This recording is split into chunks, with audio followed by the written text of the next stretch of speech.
En Valencia en 1933, pero es de adopción catalana. Esto es un fenómeno raro en España, pero así es. Ingresó en la Compañía de Jesús en el año de 1950, culminó sus estudios de doctorados en teología en la Facultad de Innsbruck, en Alemania. Ha sido profesor del Instituto de Teología Fundamental de Sant Cugat del Vallès, Barcelona, así como en varias universidades latinoamericanas. Es conocedor de Latinoamérica, defiende esta aspiración popular a la libertad y a la justicia. Hace teología. Su obra es amplísima. Entre sus libros tenemos un número incontable, pero entre otros está La Humanidad Nueva, que es un ensayo de cristología; Acceso a Jesús, un libro más breve de difusión; Clamor del Reino; Proyecto de Hermano, que es su antropología, la visión creyente del hombre; y tenemos El Rostro Humano de Dios, Un mundo es posible desde Jesús, Otro mundo es posible desde Jesús, Herejías del catolicismo actual, El amor en los tiempos de la cólera económica, en 1993, y bueno, el que luego por aquí ya hasta me hacen burla, el que no dejo de difundir, Vicarios de Cristo, los pobres, que es el que nos tiene hoy convocados. Y bueno, hay muchísimos más. Adiestrar la libertad. Podríamos seguir y seguir hablando de la obra del padre González Paus. Y pues los dejo sin más preámbulo. Muchísimas gracias de nuevo.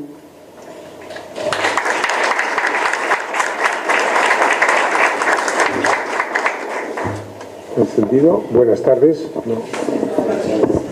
¿Me oyen? Sí, bueno, pues porque lo primero es preguntar si me oyen, porque si no... Entonces, al no conocer el público, uno nunca sabe por dónde debe empezar. Y este tema de los pobres, una de las cosas que intenta decir el libro este, es que aunque en toda la tradición eclesial hay una clara línea de opción por los pobres, en el sentido que ahora diré, pero naturalmente esa opción se va adaptando y cambiando en estilos según épocas. Mi libro, puedo decir que en buena parte no es mío, nada más es una selección de textos, pero he procurado colocar los textos por cada época, ambientándolos: edad antigua, edad media alta, edad media baja, edad moderna, etcétera, etcétera, y a cada época le hago una introducción, siguen los textos y después un balance de las enseñanzas de cada época, comparándolos con las de otra, etcétera. Eso creo que tiene que valer también para hoy, porque, como ahora luego diré, hay algunas características típicas de nuestra situación económica y de nuestra situación eclesial, en la que me fijaré más. Y entonces, hoy podríamos decir, el tema de los pobres, hasta cierto punto, con algo del Vaticano II, no mucho, pero algo de la teología de la liberación, etcétera, está como aceptado, al menos a nivel teórico, en la Iglesia, y está además teológicamente bien fundamentado. Quiero decir, hoy se acepta, y pienso que el que no lo acepte pues debería cuestionar, digamos, su pertenencia a la Iglesia Católica, que el tema de los pobres es sobre todo un tema cristológico, no simplemente un tema ético. Naturalmente que las injusticias y la pobreza éticamente nos interpelan, pero es que además de eso el Evangelio no dice dieron de comer o dieron de beber, sino me dieron de comer y me dieron de beber, Y Benedicto XVI, que no era un hombre así, digamos, que es lo más avanzado en este campo ni nada, pero en el discurso, creo, inaugural o en otro de la Asamblea Episcopal de Aparecida en Brasil, dijo expresamente: el tema de los pobres no es un tema ético, sino un tema cristológico. Entonces, claro, si Cristo es el centro de nuestra fe, con los pobres pues nos jugamos. En ese sentido está suficientemente adquirido. Ahora, al pasar para que vean que no solo he mirado mis libros, he mirado otros. Pues tienen ahí un libro escrito por Gustavo Gutiérrez y el cardenal Miller, el actual prefecto secretario de la Congregación de la Doctrina de la Fe, que es desigual, porque los trabajos de Gustavo Gutiérrez están tomados de otros sitios, pero se ha querido que entre los dos hicieran el mismo libro para dar esta sensación de reconocimiento. Y el capítulo cuarto de ese libro es realmente, que es de Miller, es realmente un capítulo muy interesante, porque enfoca la teología de la liberación diciendo, no solo se trata, como a veces creen las gentes, bueno, la misma teología de siempre, pero con un radicalismo social que a lo mejor podría ser exagerado. No, y Miller dice, no, no es eso. Es otro modo de hacer teología que empalma más con el de la tradición más primitiva y que quiere decir que hay que mirar a la historia para vivir la fe y para, entre paréntesis, para que entiendan esto y mirar a la historia. Yo suelo decir, y creo que aunque es de grandes rasgos, pero que no es desenfocado, que Dios, en las tradiciones del Oriente, allá por la India y demás, pues es como el Dios de nuestra intimidad, en los Upanishads, el que está dentro de mí, etc. Lo cual equivaldría al Espíritu Santo nuestro, pero bueno. Que en las tradiciones, lo que yo conozco aquí, latinoamericanas, es el Dios de la naturaleza, el Padre Sol, la Pachamama, etcétera, etcétera. Y que en las tradiciones cristianas es el Dios de la historia. Y por tanto no vale aquello de que esta historia es solamente un lugar de paso, donde lo único que hay que hacer es obras buenas con méritos para la otra.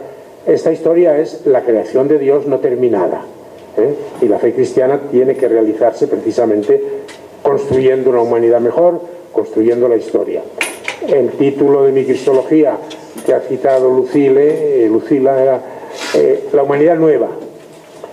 La humanidad nueva es la humanidad de Cristo, que es nueva porque es divina, pero la humanidad nueva abre el espacio y el camino y la tarea a la nueva humanidad, que es el nuevo género humano que deberíamos ir construyendo entre todos, y habría que añadir entre paréntesis del que hoy parece que estamos un poco alejados, no solo por lo que pasa en México, sino por lo que pasa en mi país y en otros muchos.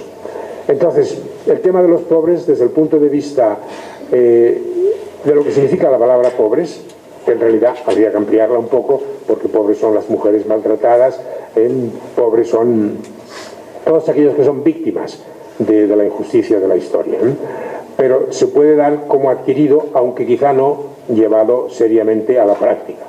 Y en ese sentido, nada más citaré un texto aquí, si lo encuentro. Bueno, ya que yo soy jesuita, digo, pues por lo menos, si cito uno que sea, bueno, después citaré otros que no son, pero el que quiero citar ahora es el de Ignacio de Loyola. Ignacio de Loyola dice dos cosas, La primera, el significado de la pobreza, en el sentido que es la puerta de entrada a todos los bienes, de la misma manera que la riqueza es la puerta de entrada a todos los males. Esto puede parecer así raro, difícil de entender, pero les pido que cuando lleguen a su casa abran el Nuevo Testamento y miren primera carta a Timoteo 6:10. Y ahí encontrarán una frase que a lo mejor ni siquiera sabían que estaba en el Nuevo Testamento. Y esta frase dice así: la raíz de todos los males es la pasión por el dinero. Y si está en el siglo I, calculen lo que será en el siglo XXI. La raíz de todos los males. Quizá no es que la pasión por el dinero sea el mal mayor.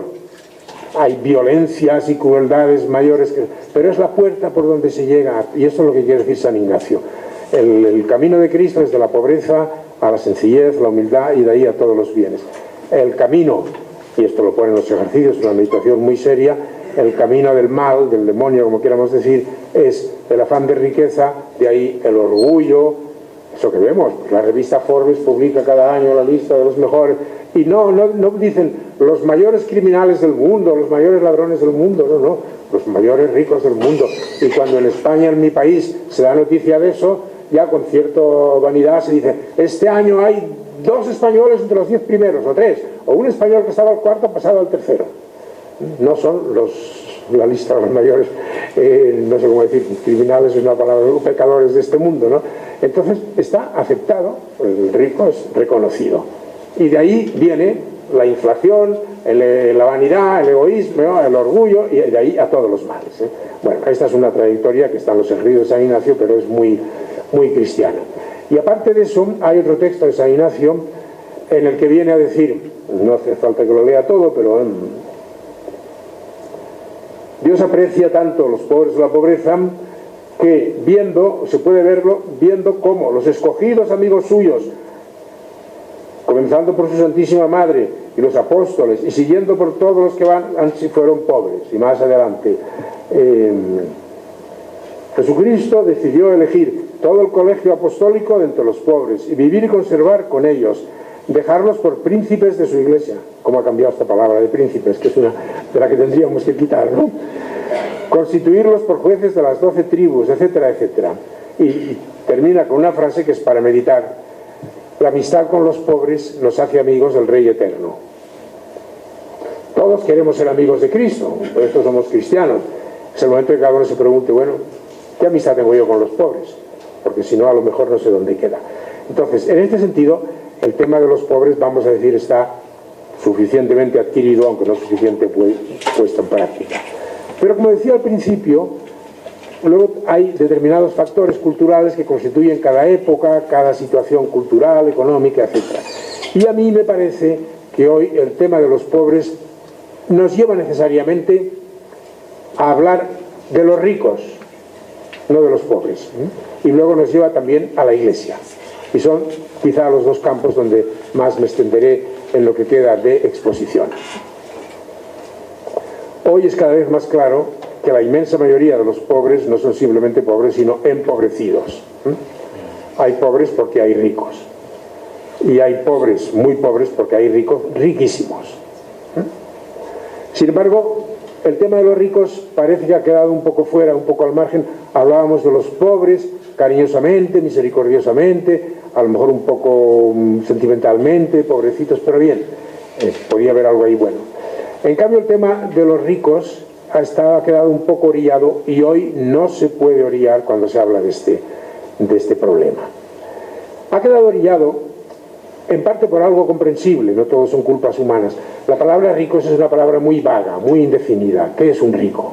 Y más cuando, por lo menos una parte del mundo, la industria y la tecnología y todo han progresado, hay muchas más facilidades, muchas más comodidades. Entonces uno no sabe si es rico o no lo es, y por eso a lo mejor es mejor evitarla. Y de los que queremos hablar, yo pondría la palabra millonarios. Cuando uno es millonario, ya es claro que tiene más de lo que necesita. Y cuando uno es multimillonario, ahora me estoy acordando, perdón el paréntesis, pero es una frase que a mí me gusta citarla, una gran pensadora francesa, filósofa, que acabó convertida al cristianismo, Simone Weil, y que vibró mucho con este tema, escribió una carta al literato bien conocido Bernanos, que se relacionaron de mil maneras, y ella se había hecho cristiana, pero no se atrevía a bautizarse. Y le dice: yo creo que solo con que en todas las iglesias se pusiera un letrero que diga prohibida la entrada a quien tenga unos ingresos mayores a tal cifra, con eso me bautizaría. Fíjense lo que esto quiere decir. Vamos a ver, en esas listas de Forbes y demás hay fortunas de 50.000 millones de dólares, de 30.000 millones de dólares. Hay fortunas que, aunque el posesor gastara cada año 1 millón, necesitaría siglos para agotar su fortuna. ¿Para qué la tiene entonces? Y además no la agotaría, porque hoy el dinero se ha vuelto fecundo, y este dinero que tiene estaría colocado aquí y allá y generando más dinero.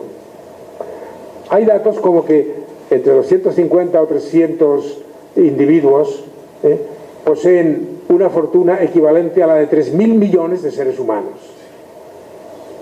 Aquí hay algo que falla, y algo muy gordo, y Dios de ninguna manera puede estar de acuerdo con esto.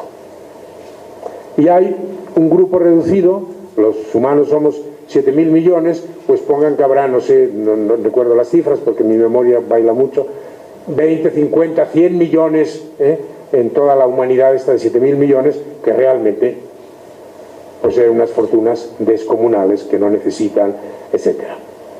Entonces, el tema de los ricos tiene que entrar si los colocamos bien, los millonarios, ¿eh? Pero dicho eso, el tema de los ricos tiene que entrar también, porque una vez los hemos definido bien, pues nuestro miedo, nuestro egoísmo, nuestra pereza, lo que sea, porque este tema da un poco de vértigo, trata de orillarlo. Y curiosamente es uno de los temas más difíciles de orillar cuando uno toma entre sus manos el Evangelio. Yo no puedo alargarme mucho aquí ni hacer demasiadas exégesis, pero les citaré nada más 3 pasajes evangélicos. En Lucas 6, después del dichosos los pobres, viene: ay de ustedes los ricos. Con una palabra, estos ay de, el guay en griego, aparecen en los evangelios en contadas ocasiones, pero vale la pena repasarlas un poco. Dice: ay de aquel que escandalice, que más le valdría que le dar una piedra al cuello y lo echen al fondo del mar. Ay de ustedes hipócritas. Y hay una tercera que ahora no recuerdo, pero que también era importante. Bueno, pero por lo menos, quiero decir, los ricos están colocados al nivel de los que escandalizan, de los hipócritas. ¿Y cuál es la tercera ahora? Bueno, vamos a dejarlo estar. Esto es el precio de la edad. Bueno, entonces, primera cosa, los ricos en los evangelios se ven muy amenazados. Y yo no sé si el lenguaje de hoy de la Iglesia oficial y de nosotros los cristianos se atreve a decir tan claramente: ay de ustedes los ricos. El Papa Francisco, que sin decir a tanto y ha dicho algunas cosas, bueno, pues ya ha sido tachado por el Wall Street Journal y por el Banco Alemán y por todo eso de ingenuo, este es el calificativo más suave, y de comunista y de cosas de ese género. Bueno. Segunda cosa, recordarán la frase de los evangelios, que yo no sé cómo la tenemos tan olvidada: es más difícil que se salve un rico que pase un camello por el ojo de la aguja, de una aguja, ¿no? Porque hay una teoría que será una puerta de Jerusalén. Esto parece que hoy está rechazado. Es muy serio esto, ¿eh? Yo tengo que añadir que, a mi modo de ver, esto es una opinión personal, esta frase ha perdido fuerza porque la entendemos como una exageración excesiva. Claro, un camello, ya no hacemos caso. Y en ese sentido, permítame que cite una frase de un humorista español, era un hombre muy agudo, que hacía su humorismo en frase de máximas. Si alguno conoce El Roto, que sale en El País, que hay edición latinoamericana del País, de esos hombres que hacen una máxima, y una vez publicó una máxima que decía lo siguiente: eso de que es más difícil que se salve un rico y que pase un camello por el ojo de una aguja, hasta ahora ha preocupado mucho más a los camellos que a los ricos.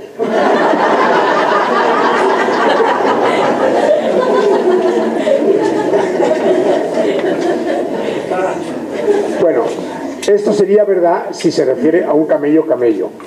Pero resulta que hoy tenemos la suerte de que sobre Jesús no escriben solo los teólogos, que a lo más sabemos un poquito de hebreo y un poco de griego, sino que hay algunas gentes, y en estos momentos que está el drama de Siria, en Alepo, la ciudad siria, se conserva el arameo, la lengua de Jesús, y hay gentes de allí que a lo mejor son de religión musulmana, pero que han escrito cómo entienden ellos el Evangelio desde la óptica aramea, de la lengua aramea, etc. No solamente los de Alepo, hoy, antes el hebreo parecía que era todo para la Biblia, pero hoy se está estudiando un poco más, en la medida que se puede, el arameo. Pues bien, gracias a estos señores, he aprendido que en arameo la misma palabra significa camello y cuerda de una barca, soga de barca. Entonces uno dice, hombre, Jesús conocía el mundo de las barcas, vivía allí, lo había. Y es mucho más probable que el significado de la frase fuera más difícil que sea algún rico que enhebrar una aguja con una cuerda de barca, que ya las señoras que hay aquí han tenido que conocer, o sea, saben mucho lo que esto significa. Con esto es igual de imposible, pero queda reducida la exageración a unos límites todavía soportables, ¿no? Porque si la hipérbole es tan grande, al final ni le hacemos caso. Bueno, es muy serio esto, es muy serio, y los ricos están tan tranquilos, los millonarios. Y otra frase más, recuerden la escena del joven rico en Marcos 10, que tiene dos conclusiones. La primera, que es la que motivó, la que yo acabo de contar de Jesús. ¿Qué dice Jesús al que quiere seguirle? Vende lo que tienes y dalo a los pobres. Naturalmente esto tiene que retraducirse hoy. No se trata de venderlo y ahora voy a la primera iglesia y ya en el cepillo he hecho todos los millones. No. Pon todas las riquezas que tienes al servicio de los pobres. Esta sería la traducción de hoy. Y por tanto, pues cada uno verá. Funda empresas que no busquen el beneficio, sino que busquen dar de comer a unos más y mantenerse ellas mismas, etcétera, ¿no? Y como aquel joven rico, cumpliendo lo que decía Jesús de la dificultad de salvarse, se retira, entonces Jesús pronuncia la otra palabra que puede empalmar con la que yo he citado de la primera carta a Timoteo 6:10. Es imposible servir a Dios y al dinero. Es imposible.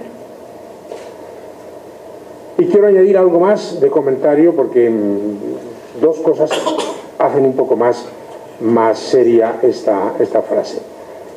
Servir tiene en aquella sociedad un significado muy estricto. Significaba adorar, o si no, bueno, el esclavo que tenía un señor, pues pertenecía a aquel señor siempre y no podía cambiar de señor. Hoy en día estamos muy acostumbrados a que servimos cambiando de señores, ¿no? Pues mira, Messi ficha por el Barcelona y luego si le pagan más irá a otro sitio, etcétera, etcétera, ¿no? Y cambiamos de trabajo según... No, tiene un sentido muy estricto. Es imposible entregarse a Dios y al dinero. La palabra dinero, ahí es la palabra aramea, mamón, que se ha conservado después en el Nuevo Testamento. Siempre dicen, cuando una palabra aramea se conserva después en el Nuevo Testamento griego, es por algo, y hay que investigar por qué. Y no solamente en el Nuevo Testamento, fuera del Nuevo Testamento, ya en primeros escritos de la iglesia primitiva, no es raro que esta palabra la encontremos en arameo. ¿Por qué? Y aquí viene lo más serio. La palabra mamón es de la misma raíz que el verbo creer, del que se conserva un resto en nuestra palabra amén. Nuestra palabra amén es la palabra de la fe. Creo, así sea, etcétera, etcétera. Pues bien, está diciendo entonces que es imposible servir porque el que sirve a Mamón tiene a Mamón como su Dios. Y como el Dios del Nuevo Testamento es también un Dios único y no hay otro Dios, es una manera de decirnos lo de la pasión por el dinero de la carta a Timoteo, ¿no? El dinero se convierte en Dios, la idolatría del dinero. Y todavía, dando un último paso, a ver si se vaya un poco santo al cielo, perdonen, eran 3 pasos, el de Mamón, el de... estoy un poco... déjeme repasar un poco.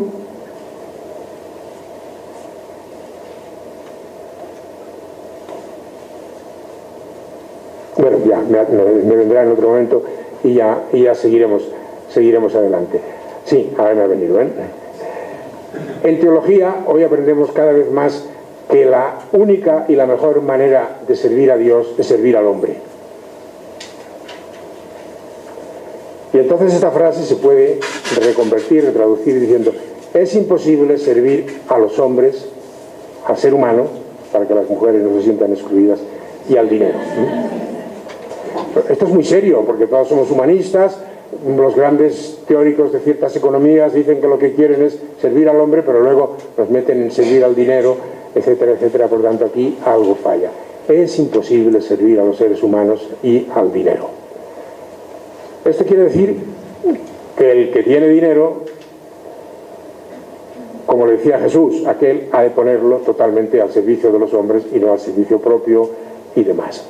Aquí cabría hacer, porque es otro punto que aparece en esta antología, nos hemos acostumbrado a tranquilizarnos la conciencia con una expresión que es la de los pobres de espíritu. Y se dice: no, este señor tiene mucho dinero, pero es un pobre de espíritu porque tiene el corazón desprendido. Habría que decir 2 comentarios a esta frase. Primera, esto se dijo en un congreso en España y lo dijo un jesuita cuyo nombre a lo mejor le suena, Díez Alegría.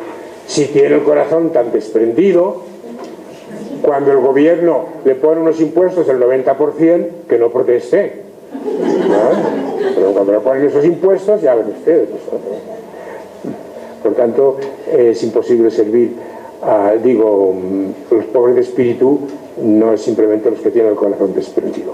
Segunda, en toda la tradición cristiana, y en este texto hay algunos, en este libro hay algunos textos que van, se refuta y se desautoriza esta interpretación. Los pobres de espíritu no son los que dicen que tienen el corazón desprendido, son los que se desprenden y por eso se empobrecen.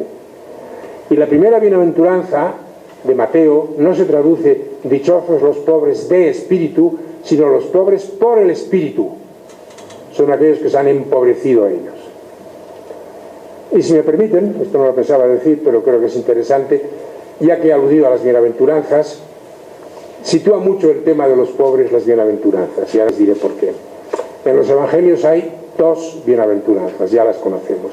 Las bienaventuranzas de Lucas, que son solo 4, seguidas de 4 maldiciones, hay de ustedes los ricos, etcétera, que se llaman bienaventuranzas de situación. Son dichosos los que están en esta situación. Lloran, tienen hambre, son perseguidos. Luego están las bienaventuranzas de Mateo, que son 8, muchas más, y que se les llama bienaventuranzas de respuesta. Ahora explicaré por qué. O, para nosotros cristianos, son las bienaventuranzas del discipulado. ¿Qué quiere decir? Los que, ante aquellos que están en la situación descrita por Lucas, responden de una determinada manera, esos son felices también. ¿Y cuál es esa respuesta? Pues esa respuesta podemos acercarnos a ella con las 8 bienaventuranzas, por supuesto, pero también sabemos hoy que en la antigüedad, tengan en cuenta que es una cultura casi totalmente oral, que la mayoría de la gente son analfabetos, y por tanto la cultura oral tiene muy desarrollada la memoria y tiene también muy desarrolladas ciertas tecnologías para recordar las cosas, para facilitar el aprendizaje memorístico, etc. Y una técnica que en el Nuevo Testamento está bastante presente es cuando hay algún tipo de enumeración o de poesía así en forma de versos, eso que se llama, el nombre técnico es el quiasmo, pero se le llama también enumeración circular. Y circular quiere decir 1, 2, 3, 4, 4, 3, 2, 1. De modo que los dos centrales son los centrales, después ahí siguen el tercero y el sexto, el segundo y el séptimo, el primero y el octavo. Y esto es fundamental para entender las bienaventuranzas de Mateo. ¿Cuál es la respuesta que hace dichoso al que reacciona de una determinada manera ante los de Lucas? ¿Cuál es? Hambre y sed de justicia y misericordia, que son las dos centrales. Un hambre y sed de justicia que no se contente en la indignación, que brote de la misericordia. Y una misericordia que no se contente con el sentimentalismo o una cierta beneficencia, sino que llegue hasta el hambre y sed de justicia. Lo demás de las bienaventuranzas son esos círculos concéntricos que suceden cuando la piedra cae en el lago y luego pues va creando otros círculos ahí. Quienes tengan esta reacción sepan que estarán afligidos, porque realmente llevamos dentro una cosa, una piedra en el zapato, con la cantidad de hermanos nuestros que sufren lo que sufren. Pero esto les abrirá los ojos del corazón y verán a Dios. Yo siempre cuento por ahí, como ha dicho la presentadora, cuando yo era alumno de los jesuitas allá en Valencia en aquellos años, explicaban esta bienaventuranza casi como si significase dichosos los que guardan la pureza porque irán al cielo. No sé si aquí se han explicado así a ustedes, pero no significa eso. Los que tengan el corazón un poco dolido porque han reaccionado de esta manera, tendrán el corazón puro para ver a Dios, y verán a Dios en la tierra, en los sufrientes, en determinados sucesos de la historia, etcétera, etcétera. Eso de que hoy se habla mucho, la mística, el cristianismo es mística, pero no es una mística de ojos cerrados, es una mística de ojos abiertos. El místico de ojos cerrados, si me permiten que les cuente otra anécdota, que es muy bonita y dice más de lo que yo pueda decir, porque lo narrativo a veces es muy gráfico. Hay algunos textos sobre Jesús, como palabras de Jesús, que no podemos garantizar que sean palabras suyas, pero que sí que se transmitieron así, y que no han sido conservados ni por los evangelios ni por los sinópticos, sino por la literatura árabe musulmana. que convivió con bastantes cristianos, etc. Y hay un libro muy gordo que recopila textos de estos. Pues bien, en esos textos del mundo árabe se cuenta la siguiente anécdota, que pasaba Jesús, no sé si por el desierto o por dónde, y se encontró con un hombre arrodillado así y así, y mirando al cielo, y dice: ¿pero qué haces? Dice: estoy buscando a Dios, y no pararé hasta que encuentre a Dios, y no miré de aquí hasta que encuentre a Dios. Y Jesús le pregunta: bueno, pero tendrás tus necesidades, tendrás que comer, tendrás que lavar la ropa. Dice: sí, tengo un siervo ahí que me cuida todo eso.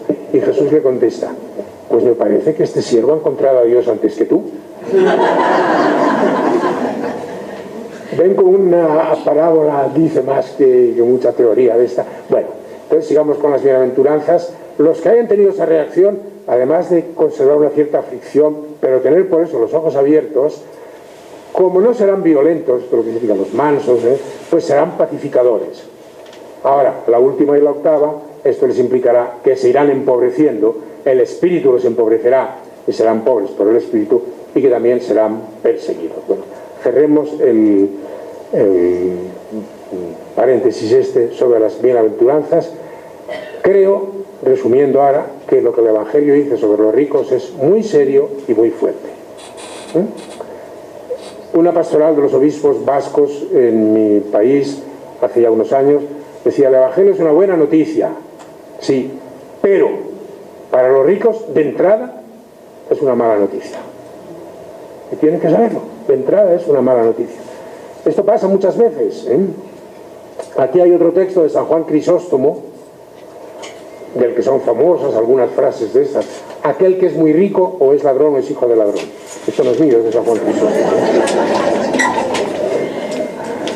Pues San Juan Crisóstomo, que traducido del griego significa pico de oro, boca de oro, como sabemos, pues en uno de estos sermones se para, pues después que se ha metido con los ricos, y dice: ya me están diciendo ustedes, es que siempre estás metiéndote con nosotros y cosas de esas. Y contesto: no estoy metiéndome con ustedes, estoy queriéndoles y tratando de ayudarles en todo lo que les he dicho. Que es algo parecido a lo que había en la escena del joven rico que no comenté antes. Cuando Jesús le dice aquello, Marcos antes dice: Jesús le miró y le amó. Y porque le quiso, porque le amó, le dijo todas aquellas cosas. Bien.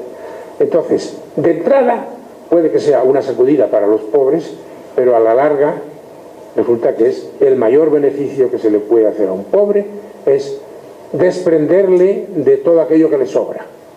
Que se le puede hacer a un rico es desprenderle de todo aquello que le sobra. Tendríamos un ejemplo de esto en la reacción de Zaqueo.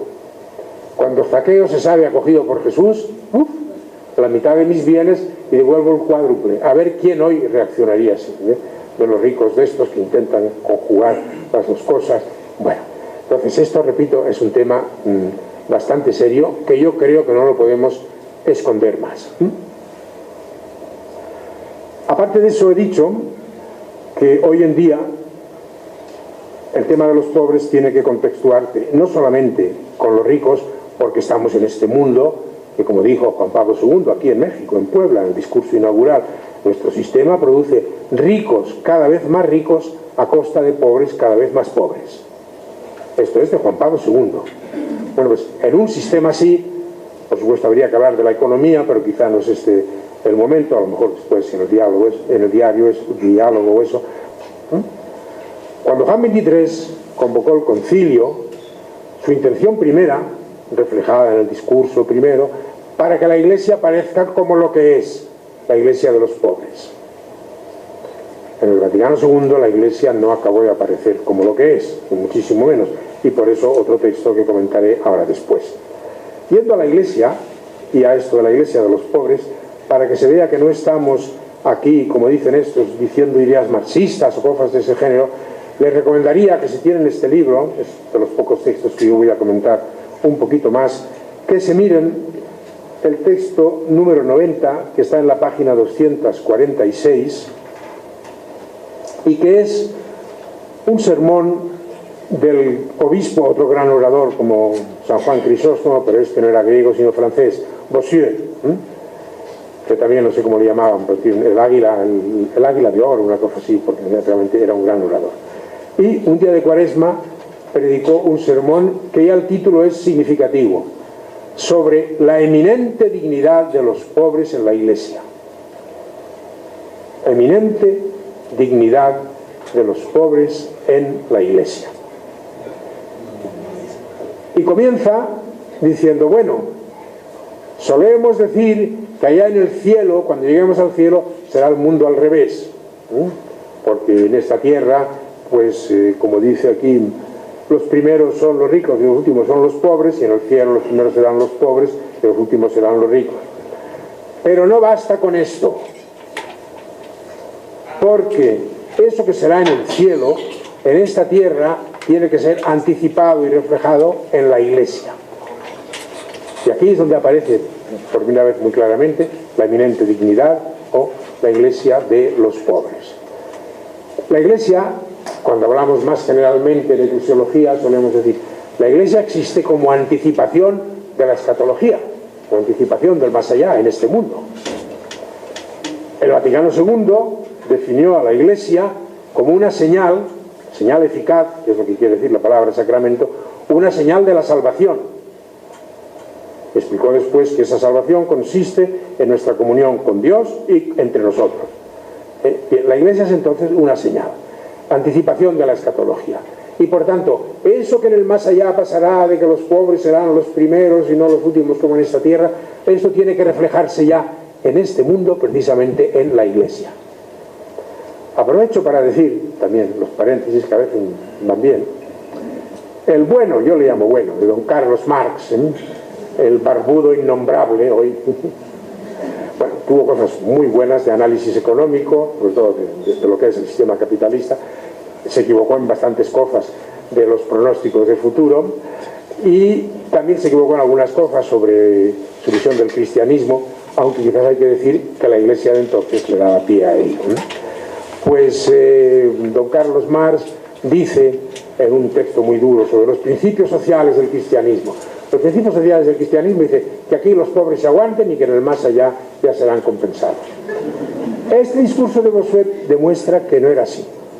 Otra cosa es que esto a lo mejor en el siglo XIX ya lo habían olvidado, porque entonces sigue diciendo, en este mundo las cosas funcionan así: los ricos tienen la preeminencia, el poder y todas las ventajas. En la Iglesia, que es anticipación del cielo, los pobres han de tener la preeminencia, el poder y todas las ventajas. Y por eso continúa: construir una ciudad que fuese verdaderamente la ciudad de los pobres solo podía ser cosa de nuestro Salvador y de la política del cielo. Esta ciudad es la Santa Iglesia. Y si me preguntan por qué la llamo la ciudad de los pobres, les daré la razón mediante esta proposición que ahora adelanto. Y prepárense en lo que van a oír. La Iglesia, en su plan original, fue construida solamente para los pobres, y ellos son los verdaderos ciudadanos de esta feliz ciudad que la Escritura llama la ciudad de Dios. Aquí hablamos con mucho cuidado, sí, la opción por los pobres, pero no excluyente y cosas de esas. Ya ven que el arzobispo Bossuet es bien tajante. También otro párrafo de aquí. En su fundación, la Iglesia de Jesucristo era una asamblea de pobres. Y si los ricos eran recibidos en ella, se despojaban de sus bienes al entrar y los ponían a los pies de los apóstoles para penetrar en la ciudad de los pobres, que es la Iglesia, con el sello de la pobreza. Hasta tal punto había decidido el Espíritu Santo establecer ya en el origen del cristianismo la prerrogativa eminente de los pobres, miembros de Jesucristo. La Iglesia, ciudad de los pobres. Es posible que aquí Bossuet idealice un poco, por volvernos un poco a la Iglesia primera, pues tenemos un punto a favor y otro no tanto, porque la realidad es dura y los hombres estamos siempre por debajo de las exigencias del Evangelio. Pero bien, en los Hechos de los Apóstoles, capítulo 2 y capítulo 4, se define eso que algunos han dicho, el comunismo de la Iglesia primera.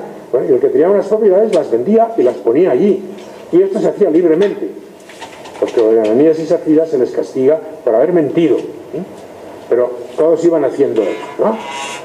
Luego los exegetas del primer mundo, no sé si para tranquilizar sus conciencias ni sé con qué argumentos, han dicho, bueno, esto es una cosa que San Lucas la idealiza. Aun en el caso de que la idealizara, San Lucas nos lo pone como programa a nosotros, y por eso lo escribe en los Hechos de los Apóstoles. Esto es algo pues muy positivo.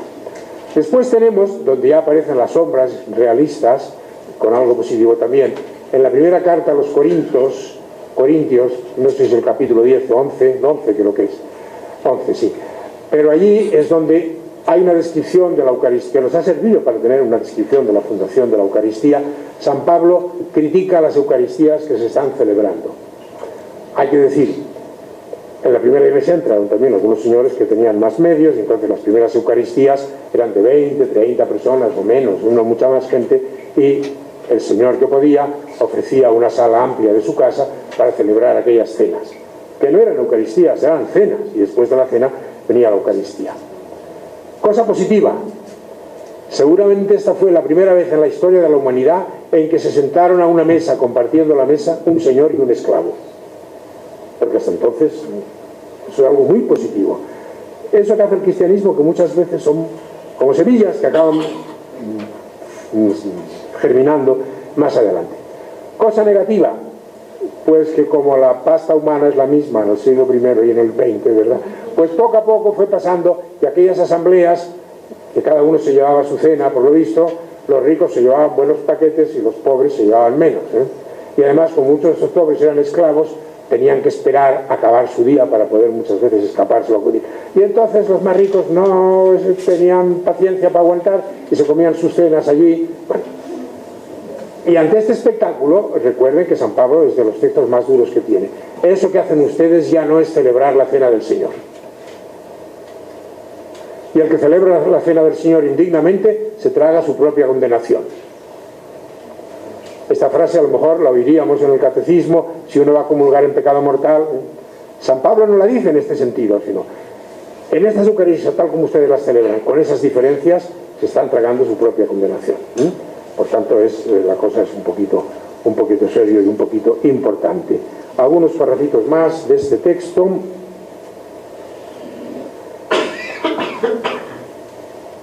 Después, en paralelismo con lo que he dicho de San Juan Crisóstomo, que decía, no, yo no estoy metiéndome con ustedes, les estoy ayudando, amando, etc. Dice también, escribe también Bossuet, vengan pues ricos a la iglesia, tienen las puertas abiertas, pero se les ha abierto en favor de los pobres y a condición de que les sirvan. Es por amor a sus hijos por lo que permite la entrada a estos extraños. Vean el milagro de la pobreza. Porque sí, los ricos eran extraños, pero la dedicación al servicio de los pobres les hace legítimos y les sirve para espiar el contagio que traen con sus riquezas. Por tanto, ricos del mundo, pónganse tantos títulos soberbios como quieran, pueden llevarlos en el mundo, pero cuando entren en la iglesia de Jesucristo, ustedes no son más que los servidores de los pobres. Hay que decir, así por murmurar un poquito, que siempre va bien, uno puede preguntarse, porque Bossuet tenía fama de ser un obispo muy hasta allá, ¿no? ¿Dijo Bossuet esto? O en todo caso diríamos como Jesús, si no eran sus obras, hagan lo que él decía. Y cuento esto porque hay el rumor que históricamente, yo no sé si está confirmado, de que quien le redactó este sermón a Bossuet fue San Vicente de Paúl. Esto sería posible, más es posible, probable, pero yo no puedo documentarlo históricamente. En cualquier caso, hay que agradecer al arzobispo que le aceptase este sermón, y que en lugar de eliminarlo y decirle que tú también esto, o de cerrarle las obras que hacía. Y luego otro punto que es muy importante y que en esta antología aparece bastante, que yo lo subrayo en alguno de los comentarios. ¡Qué injusticia, hermanos, el que los pobres lleven toda la carga y que todo el peso de las miserias vaya a caer sobre sus espaldas! Si se quejan y murmuran contra la providencia, es con cierto color de justicia. Pues en esa extraña desigualdad, y piensa en las desigualdades de nuestro mundo, ¿cómo podríamos justificar a la providencia de administrar mal los tesoros que Dios pone entre iguales, si no hubiese acudido por otro medio a socorrer la necesidad de los pobres y no hubiese establecido cierta igualdad entre los hombres. Pues bien, cristianos, para esto fundó Jesucristo su iglesia, en la que recibe a los ricos, pero solo a condición de que sirvan a los pobres, y en donde manda que la abundancia remedie la necesidad y lo innecesario de los que viven en opulencia, y lo necesario de los que viven en opulencia se convierta en ayuda de los que viven en necesidad. Digo que hay un punto que recurre bastantes veces en esta antología, y es que la diferencia entre ricos y pobres cuestiona la existencia de Dios. Aquí vosotros decía la existencia de la providencia, pero mucho más la existencia de Dios. Yo conozco ateos, mi país está lleno de ateos en estos momentos. Bueno, hay gente que realmente ante el espectáculo de este mundo dice: Dios no puede existir, o no tiene providencia si tolera este mundo. Y siempre en la antología esta se va dando esta respuesta: Dios ha dispuesto que en este mundo no haya ricos y pobres, obligando a aquellos que tienen mucho a que se desprendan en favor de los pobres, y así es como se hará la igualdad. La igualdad es una palabra fundamental y quizá la más evangélica del cristianismo. ¿Esto lo cumplimos? Pues seguramente que no lo cumplimos. Pero el escándalo que hoy en día provoca esta división a mucha gente y que hace que muchos, como digo, hayan perdido la fe, y a lo mejor luego se aburguesan ellos, porque cuando uno tiene una comunidad y un estilo, pues, de entrada estamos dispuestos a todos, pero luego vaya usted a saber, ¿no? El escándalo este es una de las fuentes del ateísmo moderno. Con Marx, una de las cosas que me encontré yo con esta antología es que precisamente en el siglo XIX es cuando menos sexos hay. Aunque se puede decir, mira, el espíritu compensó en este siglo XIX porque si hay muy pocos textos, pero muy buenas mujeres religiosas que fundaron precisamente escuelas para educar a los pobres, que hoy a lo mejor están educando a los ricos ya, pero bueno, es la inercia, sí, la entropía de la historia. Pero textos hay muy poco, quiere decir que este tema ha estado muy poco presente. Y precisamente en este momento aparece Marx, como poniendo de relieve una frase del cardenal Congar, que también, aunque no trata de los pobres, es una frase digna de conservarse, del gran cardenal Congar, tan perseguido y tan maltratado por la Iglesia, y luego le dieron el pirrete cardenalicio, y Juan Pablo II dijo de él que había sido un regalo de Dios a la Iglesia. Y yo cuando oí esta frase dije, pues sí que trata bien la Iglesia los regalos que Dios le hace, ¿no? Porque realmente, claro, el cardenal, que luego fue cardenal Congar, decía: cuando la Iglesia olvida una verdad evangélica, Dios hace nacer esa verdad fuera de la Iglesia. Libertad, igualdad, fraternidad. Fue 200 años después Juan Pablo II a Francia y dijo: estas son palabras cristianas. Si lo hubieran dicho antes, no habría aparecido la Revolución Francesa con este eslogan, que por otro lado en la Revolución Francesa se degradó, porque la libertad de la Revolución Francesa no era la libertad responsable de los hijos, que es la que implica la fraternidad y es la que exige la igualdad, sino que acabó siendo la libertad del propio capricho, de eso que dicen en mi país, lo que me da la real gana, y que en México no existe, si existe esta frase también, y si no, estaba pensando en aquella, pero sigo siendo el rey. Y entonces la libertad esta, que es la real gana, ha acabado siendo una libertad contra la fraternidad y contra la igualdad. De ahí la reacción de eso que se llama posmodernidad contra la modernidad. Quiero decir, con todo esto, es una cosa que antes se me ha escapado y no quisiera dejar, cuando la obligación de los ricos es desprenderse de sus riquezas, aquí hay dos cosas que no quisiera olvidar.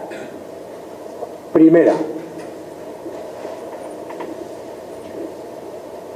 la teoría o la ética que hoy tenemos de la propiedad no es la ética cristiana. La propiedad no es un derecho absoluto.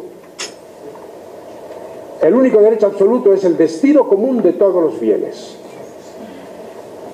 Y luego, la propiedad privada es legítima en la medida que facilite y favorezca y ponga en práctica ese destino común de todos los bienes.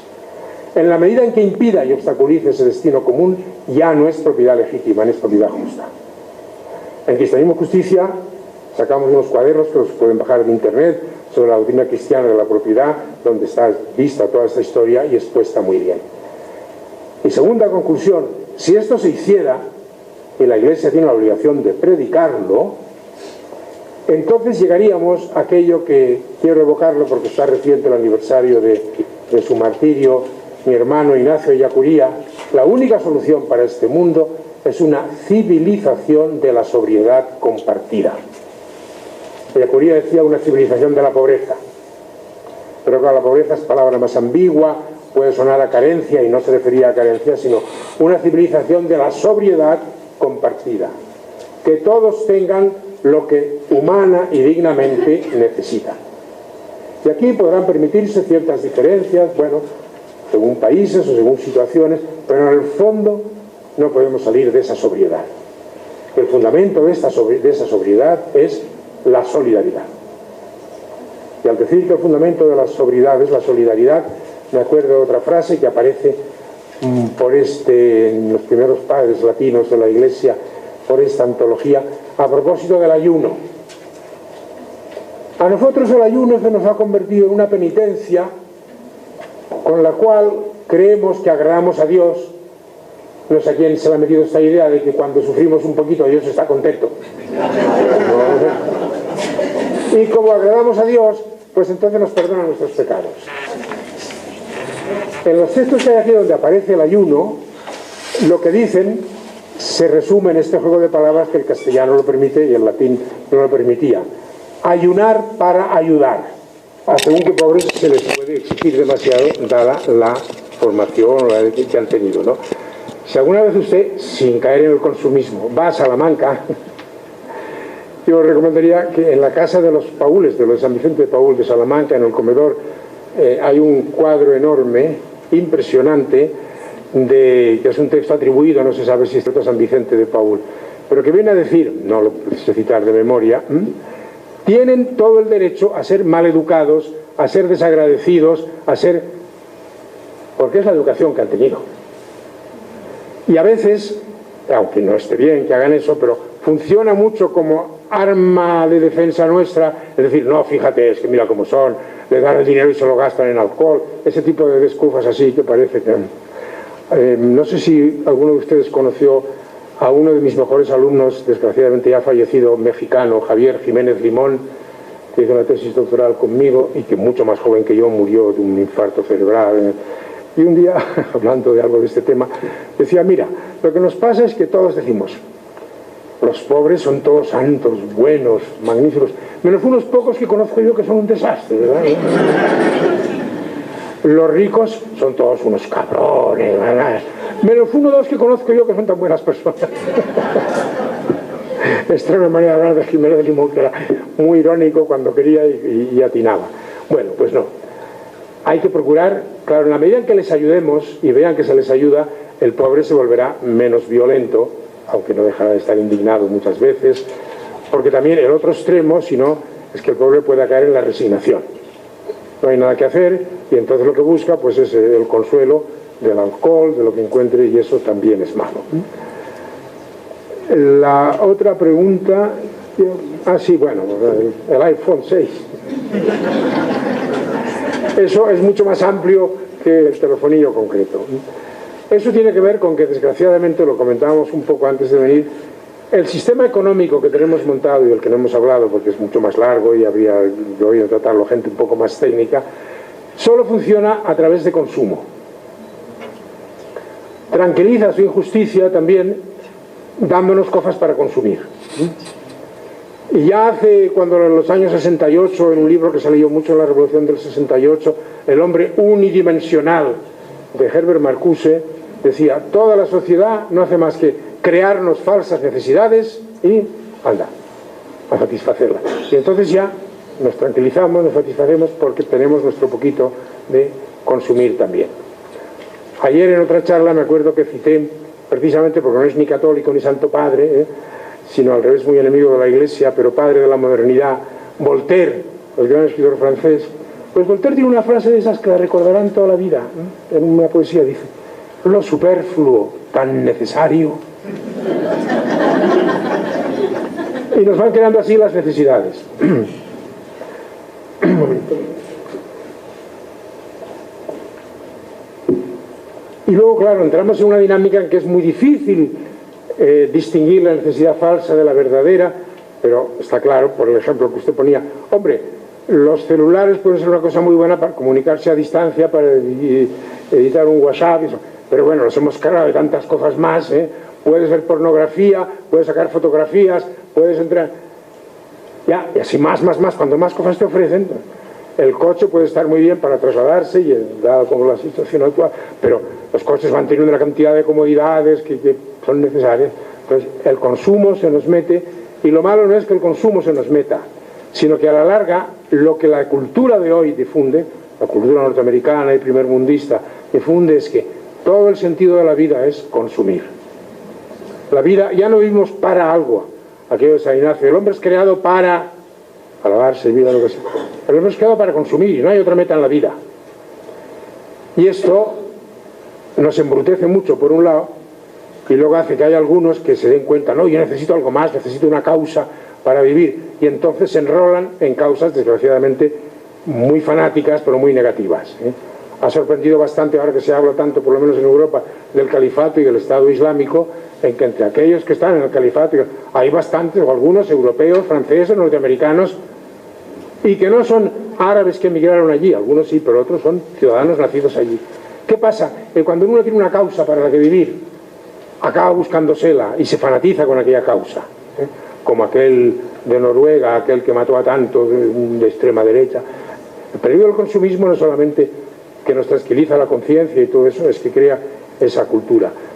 Y por tanto, una tarea que creo yo que se ha de cultivar en comunidades cristianas de mucha manera es el examen de nuestro nivel de consumo. Lo de la sobriedad compartida, que decía antes, o de ayunar para ayudar. Porque evidentemente, si todos los cristianos que hay en este mundo hiciéramos algún tipo de huelga de consumo, la economía lo notaría y tendría que pensar cómo se reorganiza de otra manera, ¿no? Pero bueno, esto es muy largo y no... Sí, la pregunta de usted a nivel mundial. A ver, yo no sé si coincidiríamos en toda su visión de la región. Usted ha estado en la India, yo no, pero recomendaría mucho leer a un teólogo indio que probablemente fue un indio, no, de Sri Lanka, que probablemente es uno de los mejores teólogos del momento, que se llama Alois Pieris, y que además es doctor en budismo. Este define el mundo de las religiones así: a toda religión pertenece una experiencia de pobreza. Al contacto con Dios, el hombre se da cuenta de su miseria y refleja su miseria empobreciéndose, etcétera, etcétera. Y esto está en el budismo muy claramente, por trabajar el deseo, en el hinduismo no sé si tanto, pero también. Y luego añade, a la religión cristiana le pertenece no solamente que Dios tiene que ver con la pobreza, sino que Dios tiene que ver con los pobres, porque ha hecho un pacto particular con ellos, ¿eh? Esta es la manera como él lo presenta. Yo me he sentido bastante identificado por los... no he estado allí, por las cosas que he leído y demás. Y quizás aquí habría que distinguir un poco de las religiones orientales entre hinduismo y budismo. El budismo efectivamente es, por así decir, mucho más ascético. Y la ascética le puede situar a uno más fácilmente, pues tenemos el caso de los monjes birmanos budistas manifestándose.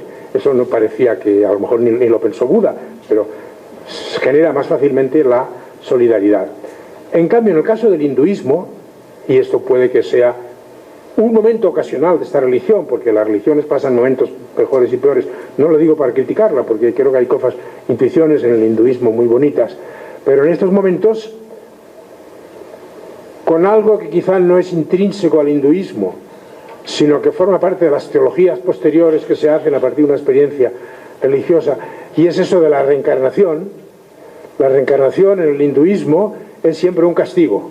Un alemán publicó hace poco una novela divertidísima que se llama Maldito Karma. Bueno, porque es un señor que se va reencarnando y cada vez va a peor. Y él lo que quiere, no sé si un señor o una señora, no me acuerdo, lo que quiere, ya que está reencarnado, es acabar en la casa donde estás, y al final con muchos esfuerzos llega a reencarnarse en perro y estar en la casa donde está su hijo. Bueno, una novela con mucho humor, quizás demasiado larga, pero que bien. Pues bueno, la reencarnación es vista como un castigo. Y entonces esto ha justificado siempre la existencia de los parias.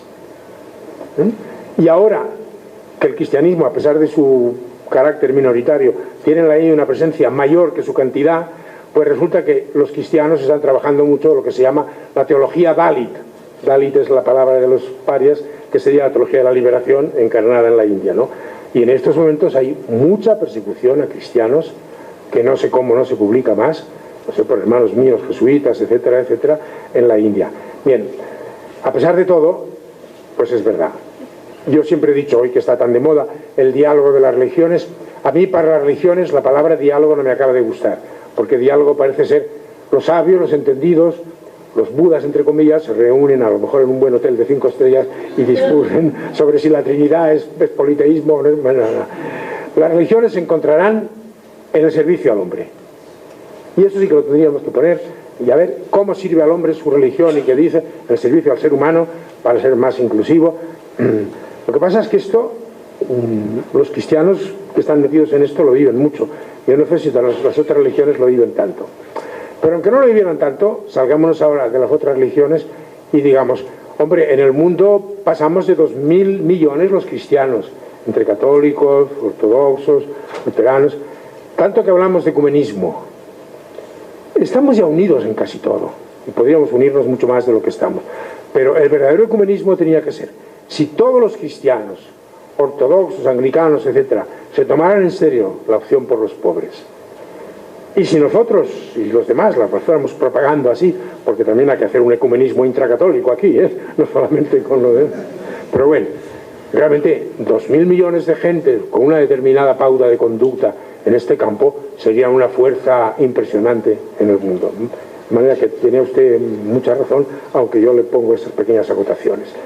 Y la tercera, a ver, no sé si te he entendido bien, pero yo no diría que el sentido de la palabra de Lázaro es que que Lázaro tiene que ser siempre Lázaro y el otro tiene que ser... No, sino que de hecho las cosas funcionan así. Y si de hecho las cosas funcionan así, esto no quedará impune. Pero la palabra tiene algunas cosas. Por ejemplo, Lázaro tiene un nombre, se le llama Lázaro. Y el nombre identifica a la persona. El rico no tiene pobre, no tiene nombre. Nosotros lo hemos llamado Epulón, pero Epulón es un nombre común, no un nombre propio. Significa banqueteador. Por tanto, la anonimidad del rico no tiene ni identidad como persona. Bueno, y después el detalle de que la misericordia que no tiene el rico la tienen los pobres que le van lamiendo las... Por tanto, si los perros tienen, la podía tener el rico. Lo que pasa es que el banquete le ciega, le endurece y demás. Bueno, por ahí iría un poco la aclaración. ¿Sí? ¿Más preguntas? Pues venga.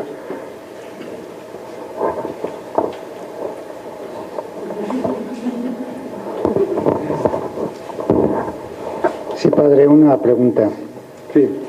De la beneficencia a la justicia. ¿Pero qué podemos hacer como iglesia en un ambiente en donde los ricos más ricos que tienen en su poder los medios de comunicación, los educativos, deforman la beneficencia a una suerte de clientelismo y limonerismo social, por ejemplo, ¿no? Con todas sus variantes? ¿Y qué podemos hacer también para que la lucha por la justicia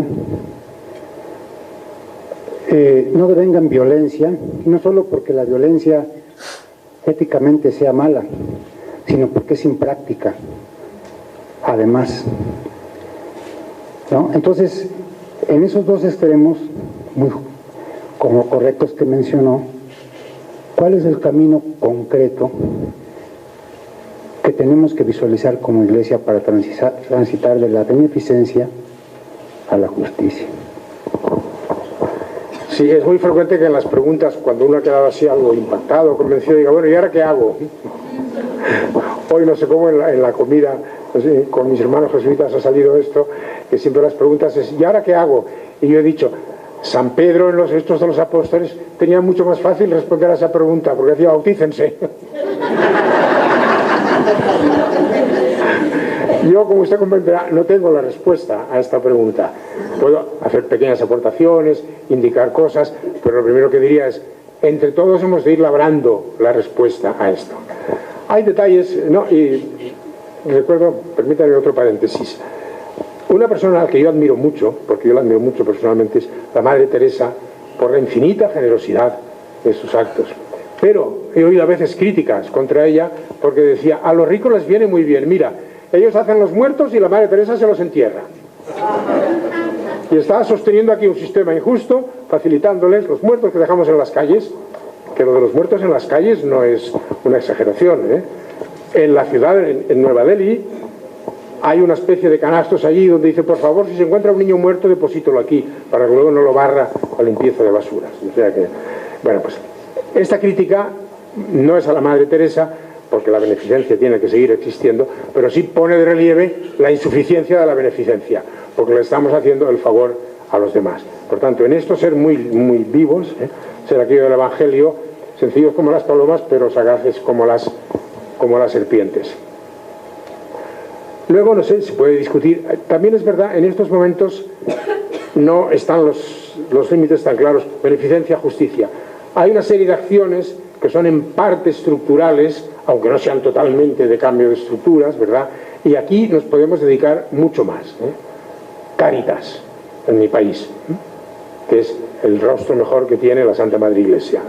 Bueno, Cáritas no es solamente una institución de ayuda, evidentemente que ayuda y da alimentos, y con lo que ha sido la crisis en España mucho más, pero Cáritas es una institución de estudio también y publica análisis y documentos, y hace 2 o 3 meses hubo en España una gran, porque Cáritas dio unos datos terribles, niños en un país que es de primermundista como España, niños hambrientos, y el ministro, nuestro ministro de Economía, el señor Montoro, desmintió aquellos datos, pero luego resultó que Cáritas tenía razón. Bueno, hay ese tipo de acciones. En Barcelona yo conozco, y a lo mejor tú la conocerás también, arrels. Arrels es una palabra catalana que significa raíces, bueno, que la fundó un hermano mío que murió de un infarto mucho antes, era más joven que yo, había sido alumno mío, pero bueno, Arrels es una institución que se ha convertido en Barcelona en un punto de referencia para mucha gente, porque se dedica a toda la gente que duermen en las calles, no les da un dormitorio, no, porque a eso no llega, pero durante el día luego no saben qué hacer y el poco dinero que tienen se lo gastan en alcohol.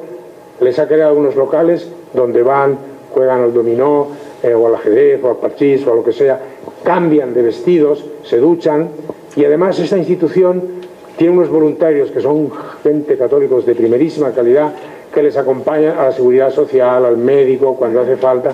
Bueno, esto, y además van incluso por las calles recogiendo a los ciudadanos. ¿Quiere usted venir a un sitio? No, bueno, al final acaban yendo muchos.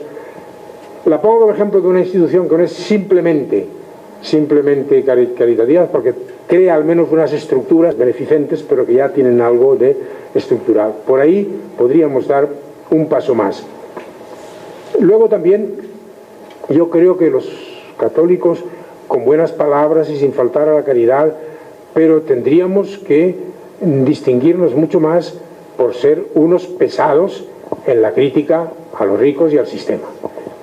Claro que para esto hemos de empezar por ser un poco coherentes, ¿no? Porque si no...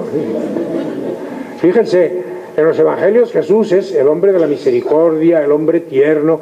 Una de las cosas que más se dicen de él en los evangelios, se le conmovieron las entrañas, es la palabra que más se dice de Jesús en los evangelios. Pero los evangelios tienen frases durísimas. Ahora, otro detalle curioso, Jesús cuando es duro se dirige siempre a colectivos. Cuando se dirige a personas nunca es duro. Salvo 2 veces, una cuando dice que Herodes es una zorra y que no le haga caso, y otra cuando llama Satanás al Papa. Solamente en esos 2 momentos, a Pedro, solamente en esos 2 momentos Jesús es duro con personas concretas. Si no, su lenguaje duro es más bien... Bueno, pero hecha esta salvedad, nosotros deberíamos distinguirnos mucho más por gente que está en contra de los ricos, que no está de acuerdo con este sistema, que repite las cosas que decía Bossuet: para entrar ustedes contra nosotros tienen que cambiar de vida, y luego también aquí ya se queda la puerta abierta al tema de la economía, que aquí yo no he tratado porque evidentemente la necesidad de una nueva economía es absolutamente imprescindible. En la alegría del Evangelio, Francisco dice cosas muy serias. Este sistema mata, y matar es pecado. Y aquí quizás recoge, no sé si lo ha leído o no, pero esto me evocó a mí, hay un economista suizo de primera categoría, que además fue secretario, me parece, del Banco Mundial o alguno de esos, pero luego que dice lo siguiente: hoy en día, dado el nivel de riqueza de este mundo, que muera un niño de hambre no es una desgracia, sino que es un asesinato. Bueno, esto tenemos que ir repitiéndolo por ahí, y muchos no nos harán caso, nos perseguirán, nos tacharán de imbéciles, de tontos, de populistas, de comunistas, de las palabras que encuentren, la palabra etiqueta, que es la que tanto funciona. Y también en este documento, por la otra cosa, que en la alegría del Evangelio, Francisco, cuando critica esa teoría económica, que él no sé cómo la llama, en mi país la llaman la teoría del goteo, que dice, cuando los ricos tienen mucho, entonces la copa rebosa y caen unas gotas que sirven para satisfacer la sed de los pobres, y de esta manera se defiende muchas veces eso, que los ricos tengan más, y Francisco dice esto: ni es verdad, ni aunque fuera verdad estaría justificado, porque las diferencias esas no se justifican de ninguna de las maneras. Entonces dice, y si esto sigue así, se producirán violencias inevitables. Y curiosamente ahí me llamó la atención cuando leí el documento, y dice, no dice nada ético contra esta violencia. Será inmoral, pero él lo que quiere decir es que aunque sea inmoral, inevitablemente vendrá. Por tanto, a ver, Helder Cámara dijo esto mismo de otra manera: ricos, entreguen sus anillos porque si no les cortarán los brazos. Pues viene a ser algo parecido, una frase famosa de Helder Cámara. También Helder Cámara decía aquello que ya sabrán probablemente: no entiendo, cuando ayudo a los pobres me llaman santo, y cuando pregunto por qué hay pobres me llaman comunista. Es una manera de decir que estamos todos obligados a meternos un poco en este mundo. El mundo de la economía nos da miedo, porque te refutan diciendo, tú no eres economista y no sabes nada, y te ponen 3 ecuaciones aquí en la pizarra que no las entiendes. Bueno, esto en el centro este de Cristianismo y Justicia al que aludía, lo hemos tratado un poco, y hemos descubierto, no lo hemos descubierto nosotros, leyendo otros, pero es una cosa que es muy importante, y que yo la formulo así. Así como Aristóteles decía que toda física se apoya en una metafísica, unos principios, si uno no cree que hay un principio de causalidad, pues luego cuando ocurra un fenómeno no preguntará cuál es la causa de este fenómeno. Pues de la misma manera, toda economía se apoya en una metaeconomía. Es decir, unos determinados principios sobre lo que es el ser humano, que son los que dan lugar a las ecuaciones. Precisamente en la conversación que teníamos antes comentaba cómo los teóricos del neoliberalismo dicen, al hablar y defender el mercado como el sistema perfecto, no, el hombre es un ser consumidor racional y libre. Primero, los hombres no somos solo consumidores. Segundo, en cuanto a consumidores, los hombres no somos racionales. Y yo añadiría más, ni en cuanto a hombres, porque a mí me gusta decir, ya conocen aquella frase de Aristóteles, el hombre es un animal racional. Yo me permito corregir al gran maestro y le digo, el hombre es un animal que racionaliza sus pulsiones, que es una cosa muy distinta. ¿Y dónde estábamos? Hoy estoy un poco más de memoria. Se me ha ido otra vez santo al cielo, no sé lo que quería decir, perdone. ¿Hay 2 preguntas más? Entonces... No, perdona, no, que es que me gustaría acabar aquí. ¿Por dónde iba hablando? A ver si se me vuelve... Ah, sí, claro. Y en cuanto a consumidores, además de no ser racionales, no somos libres.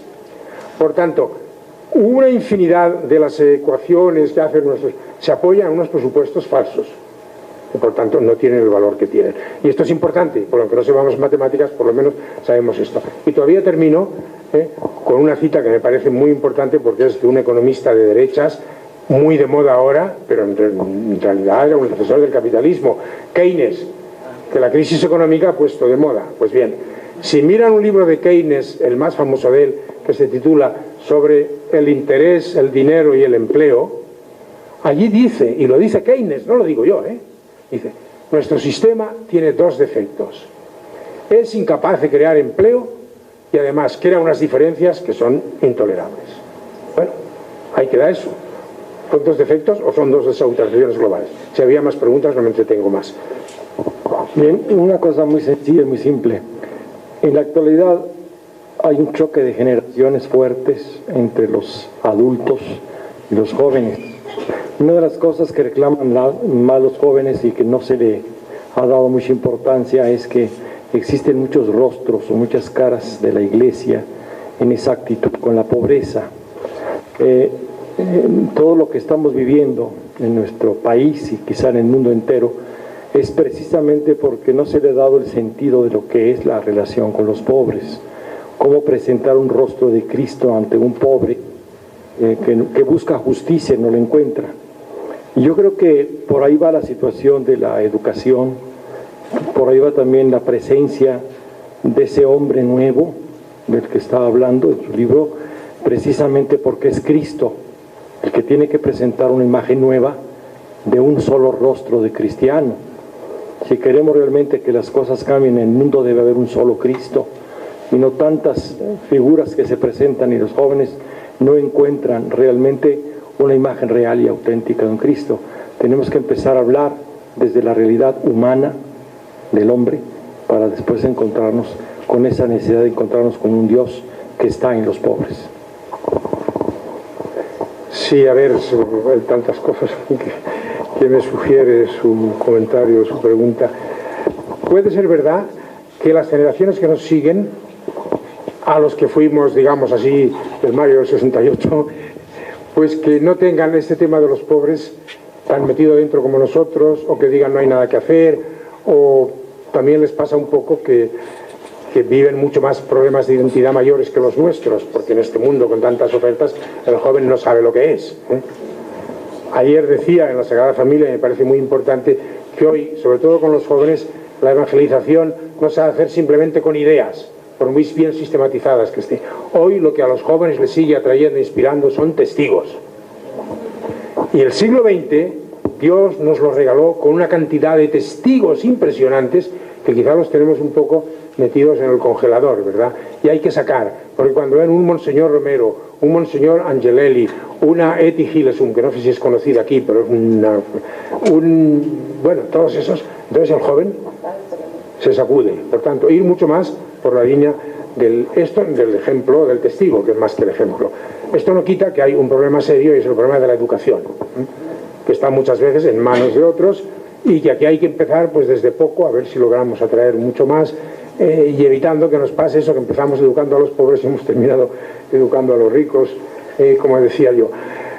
Muchos rostros de iglesia existirán siempre, porque aunque esta antología puede haber una antología de textos de los 20 siglos del cristianismo, pero no cada siglo todos pensaban así. Figuras eminentes, papas sí que pensaban así, pero otros no pensarían así. Ahora, aquí sobre esto hay que decir dos cosas, me parece a mí. Es conveniente, y en la medida en que seamos más, esto será más fácil, que este otro rostro de iglesia lo conozca la gente de fuera. Porque desgraciadamente, como los medios de comunicación están en las manos que están, no me meto aquí ni con México ni con Televisa porque no conozco, ¿no? No conozco. Pero el diario más progre de mi país, que se titula El País, y que tiene edición latinoamericana, que yo la he comprado estos días por 10, mucho más barato aquí que en España. Por 10 pesos, ¿verdad? Bueno, con este nuevo director quizá no tanto, pero con el antiguo director, si tenía dos noticias de iglesia, una de un cura que había entregado su vida en un barrio, una cosa de esas, y otra de un cura que había tenido algún abuso sexual, publicaba la segunda, y la segunda sola, no las dos, con lo cual el rostro de iglesia que se iba dando. Yo tengo la suerte, pues tengo que decirlo así porque es una suerte, de que trato mucho con gente no creyente, y les cuento esta anécdota. Una mujer con la que he tratado muchísimo y que ha tenido una evolución preciosa y en estos momentos está casi al borde de la fe, yo creo que ya no la necesita porque todos sus criterios son tan seguidores de Jesús que no necesita más, pero me dijo un día, cuando empezábamos hace años de esto, es que yo no entiendo cómo tú, pensando con lo que piensas, estás en esta iglesia. 2 o 3 años después leyó este libro, la edición española, claro, y me dijo, ahora entiendo por qué tú estás en la iglesia. Me dijo, tú y Dolores Aleixandre, que es una monja quizás. Ahora entiendo por qué están en la iglesia. Bueno, es necesario dar otros rostros de iglesia. Y la última cosa, para matizar un poco la frase de un solo Cristo, es verdad que hay un solo Cristo, pero fíjense, hoy se dice, y creo que es verdad, el Nuevo Testamento es enormemente plural. Desde el punto de vista teológico, mucho más plural. Pero hay dos puntos que son la unidad del Nuevo Testamento, de tanta pluralidad. El primero, Cristo. Y el segundo, lo que le dicen a San Pablo, cuando a regañadientes aceptan el camino de San Pablo allá, y San Pablo dice, y lo que me dijeron es que no me olvidara de los pobres, y he procurado cumplirlo. Los pobres y Cristo son lo que debe unificar la necesaria pluralidad que se irá dando en expresiones del cristianismo, no porque hayan de contradecirse, no, sino porque eso del cristianismo es tan grande que una sola cultura, una sola teología, una sola expresión no lo agota nunca, y conviene que haya otras, ¿eh? Entonces que dialoguen y que se entiendan. Por ahí iría. Que es todo lo que puedo decir, porque más recetas yo no tengo.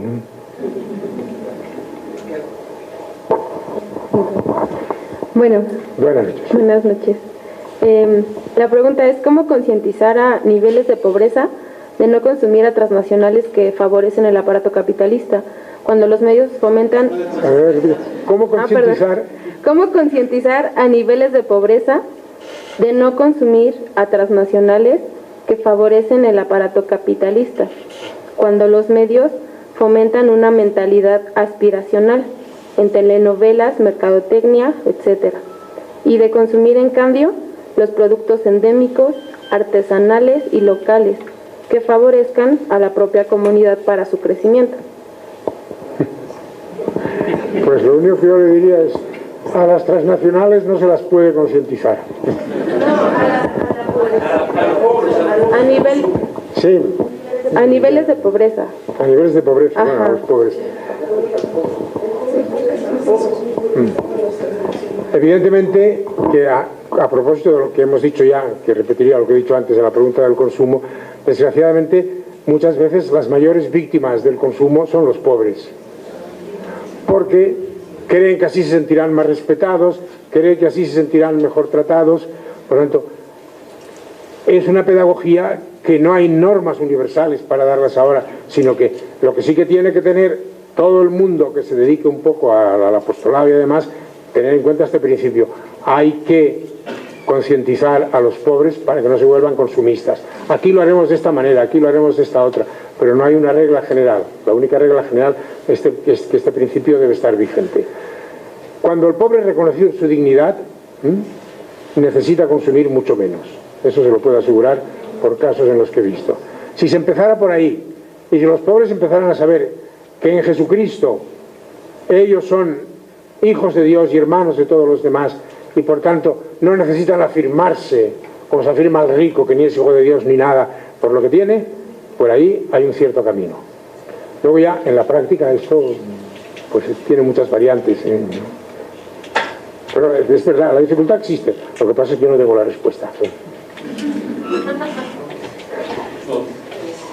Como dice Charo, podríamos quedarnos toda la noche y hay muchas preguntas, y pues también ojalá que de aquí salieran inquietudes y muchas cosas que podemos hacer aquí en Indosor. Los invitamos no solo a lo que ya tenemos hecho, sino a lo mejor con sus propuestas, sus ideas de cosas que podemos implementar aquí, y saben que están aquí bienvenidos y que pues es lo que queremos, una presencia como la de ustedes aquí en la noche. Charo, te damos muchísimas gracias, ha sido pues un consuelo en lo que estamos viviendo también aquí en el país, y bueno, a nombre del Instituto de Doctrina Social Cristiana te otorgamos la constancia por tu destacada participación.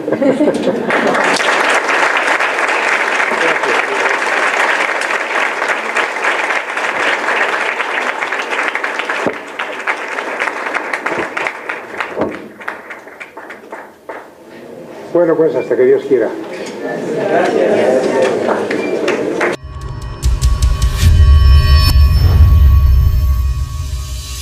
Bueno, esta es una trayectoria que está en los escritos de San Ignacio, pero es muy cristiana. Y aparte de eso, hay otro texto de San Ignacio en el que viene a decir, no hace falta que lo lea todo, pero Dios aprecia tanto a los pobres de la pobreza que se puede verlo viendo cómo los escogidos amigos suyos, comenzando por su Santísima Madre y los apóstoles, y siguiendo por todos los que fueron pobres, y más adelante, Jesucristo decidió elegir todo el colegio apostólico de entre los pobres y vivir y conservar con ellos, dejarlos por príncipes de su iglesia. ¿Cómo ha cambiado esta palabra de príncipes? Que es una de la que tendríamos que quitar, ¿no? Constituirlos por jueces de las 12 tribus, etcétera, etcétera.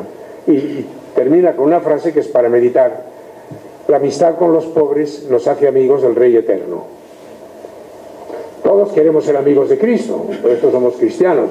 Es el momento que cada uno se pregunte, bueno, ¿qué amistad tengo yo con los pobres? Porque si no, a lo mejor no sé dónde queda.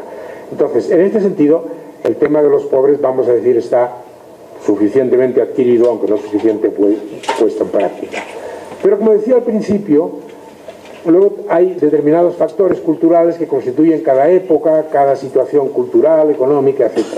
Y a mí me parece que hoy el tema de los pobres nos lleva necesariamente a hablar de los ricos, no de los pobres, y luego nos lleva también a la Iglesia. Y son quizá los dos campos donde más me extenderé en lo que queda de exposición. Hoy es cada vez más claro que la inmensa mayoría de los pobres no son simplemente pobres, sino empobrecidos. Hay pobres porque hay ricos. Y hay pobres, muy pobres, porque hay ricos riquísimos.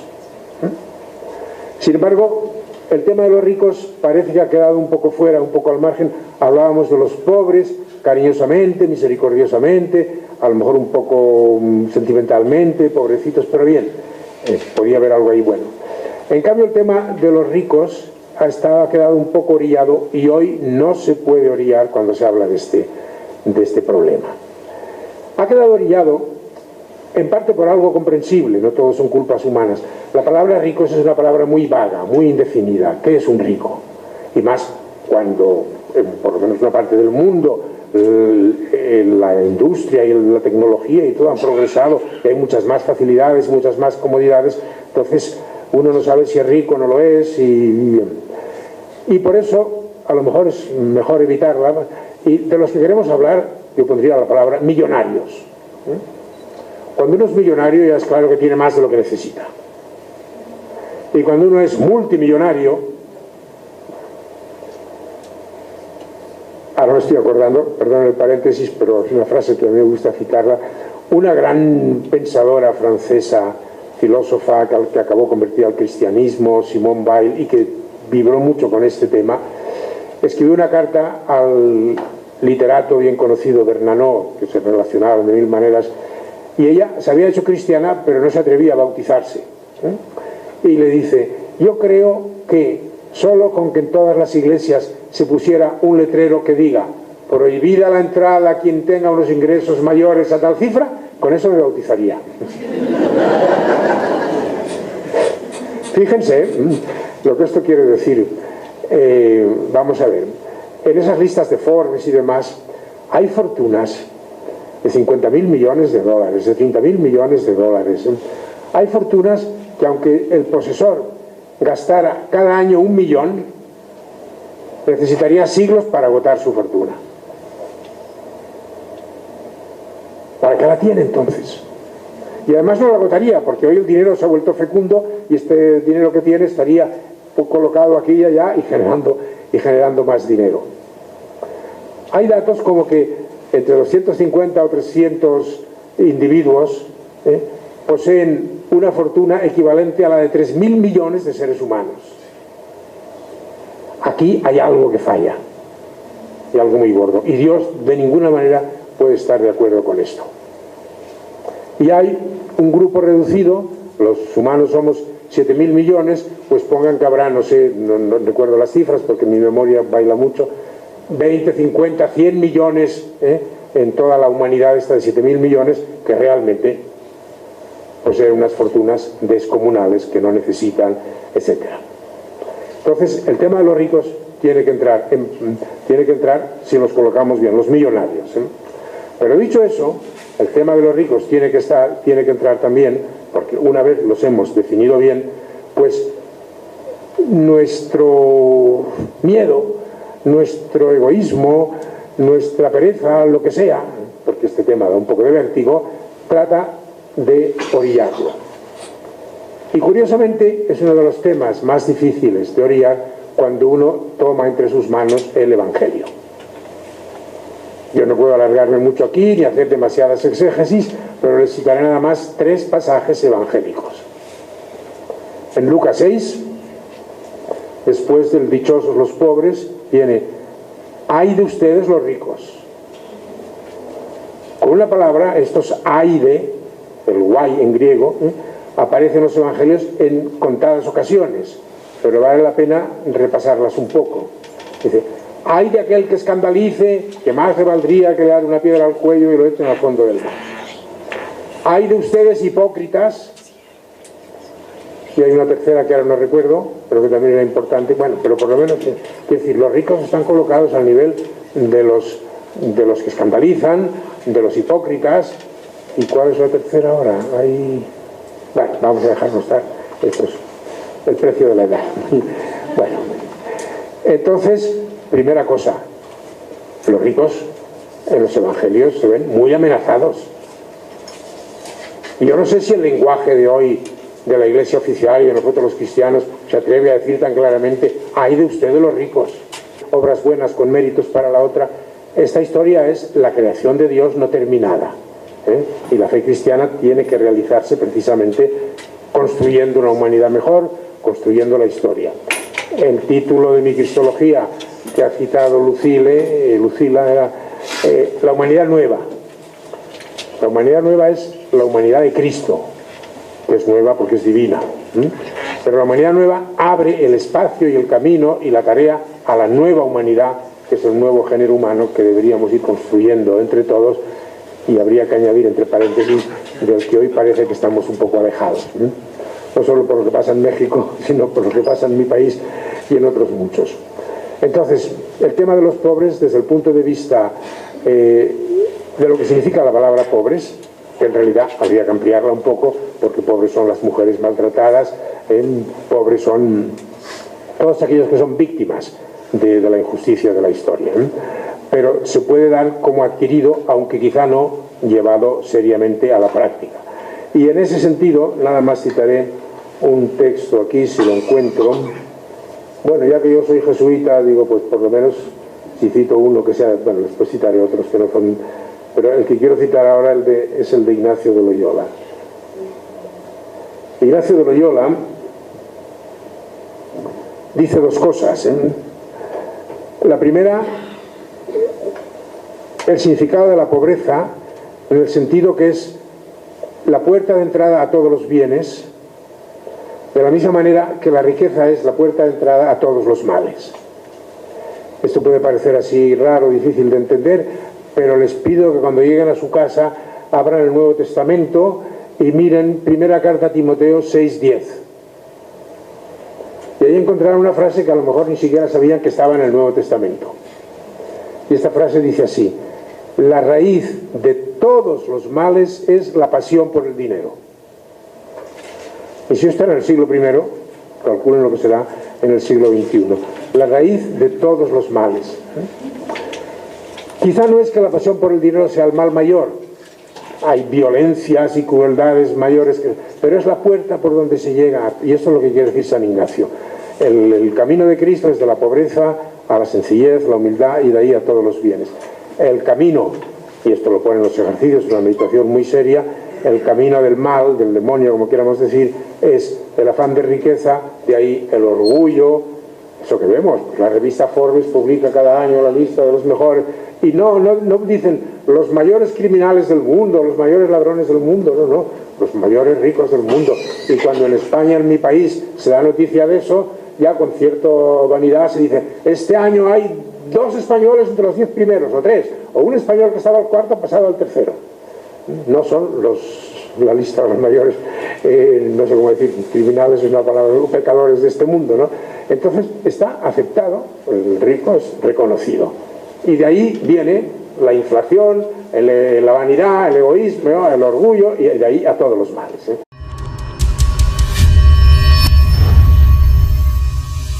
En Valencia en 1933, pero es de adopción catalana. Esto es un fenómeno raro en España, pero así es.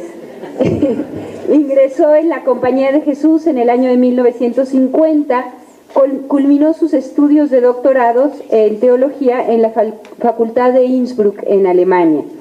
Ha sido profesor del Instituto de Teología Fundamental de Sant Cugat del Vallès, Barcelona, así como en varias universidades latinoamericanas. Es conocedor de Latinoamérica, defiende esta aspiración popular a la libertad y a la justicia. Hace teología. Su obra es amplísima. Entre sus libros tenemos un número incontable, pero entre otros está La Humanidad Nueva, que es un ensayo de cristología, Acceso a Jesús, un libro más breve de difusión, Clamor del Reino, Proyecto de Hermano, que es su antropología, la visión creyente del hombre, y tenemos El rostro humano de Dios, Un mundo es posible desde Jesús, Otro mundo es posible desde Jesús, Herejías del catolicismo actual, El amor en los tiempos de la cólera económica, en 1993, y bueno, el que luego por aquí ya hasta me hacen burla, el que no dejo de difundir, Vicarios de Cristo, los pobres, que es el que nos tiene hoy convocados, y bueno, hay muchísimos más. Adiestrar la libertad. Podríamos seguir y seguir hablando de la obra del padre González Paus, y pues los dejo sin más preámbulo. Muchísimas gracias de nuevo.